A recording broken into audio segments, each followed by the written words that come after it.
Hello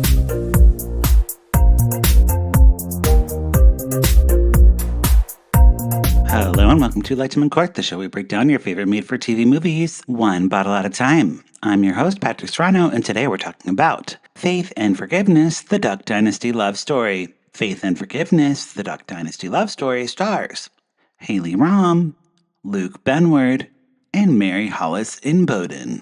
The movie opens like it's about to be a gritty Southern coming-of-age drama, but instead it becomes a 2-hour sermon sponsored by fake facial hair. Young Lisa and Alan are high school sweethearts in what appears to be the world's most judgmental small town. Alan comes from the Robertson family, a clan of feral Louisianans who are mostly sons that look like they fight raccoons recreationally. Their exhausted mother spends her days trying to wrangle these boys, while the town collectively whispers, "Those Robinson kids ain't right." Meanwhile, Lisa is giving starter pack suburban energy. You know, her family just drinks Tang right out of matching glasses and says things like, "We don't associate with those duck people." Alan is the local bad boy, except instead of motorcycles and leather jackets, his rebellion is apparently duck calls and disappointing his mother. He gets shipped off to New Orleans after causing trouble, leaving teenage Lisa behind to spiral immediately. And by spiral, I mean she starts hooking up with every available dude in town, like this is suddenly a CW drama called One Tree Duck.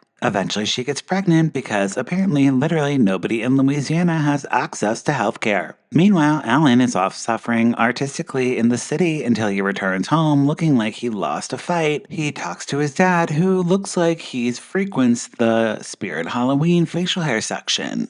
The fake beard deserves top billing. I've heard of a lifetime wig, but never a lifetime beard. The Robertson family is deep into God now. The bearded elder hands Alan a Bible and basically says, "Son, the answer to your problems is Jesus and reproducing immediately." Alan takes this advice very seriously.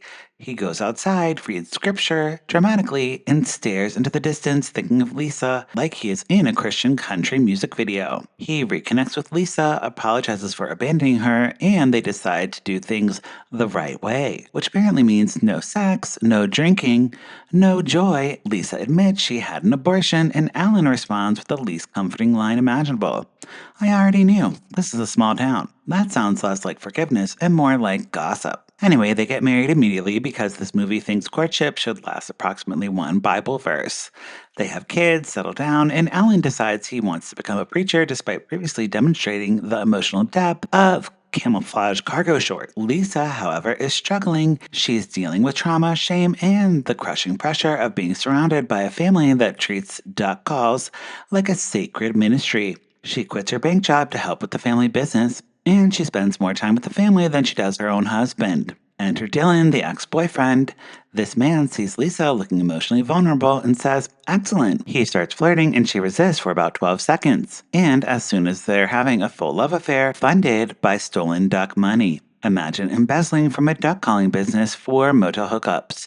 Honestly, that's iconic behavior. Alan suspects something is wrong, but instead of praying for guidance, he becomes Verizon Sherlock Holmes. He investigates the phone records like he's starring in CSI Bayou Edition. Why has the business line been ordering so many special deliveries? Well, your wife is cheating, not running a covert duck operation. When confronted, Lisa denies everything and blames Alan for never being home. Which is fair because this man spends half the movie wandering around spiritually while looking like a haunted bass fisherman. Eventually, Lisa cracks and confesses to the affair in front of the whole entire church congregation. Nothing says healthy marriage like public humiliation in front of someone named Bubba and Kayleen. Then she gets baptized to wash away her sins.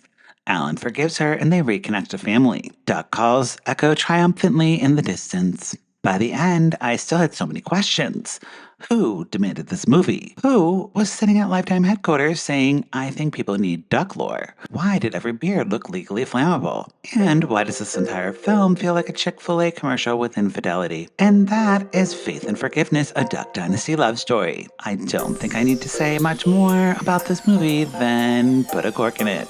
I don't know what is going on over at Lifetime that they think this is something that we needed, but it absolutely isn't. That's it for this week. Let me know what you think about the movie in the comment section below and follow the show at Lifetime Uncorked. You can also follow me at Patrick Miguel. Lifetime Uncorked is a podcast with hundreds of episodes recapping Lifetime movies. Listen wherever you get your podcasts and visit lifetimeuncorked.com for full reviews. If you like this episode, please leave me a tip on Ko-fi, buy me a glass of wine, and I'll keep watching Lifetime.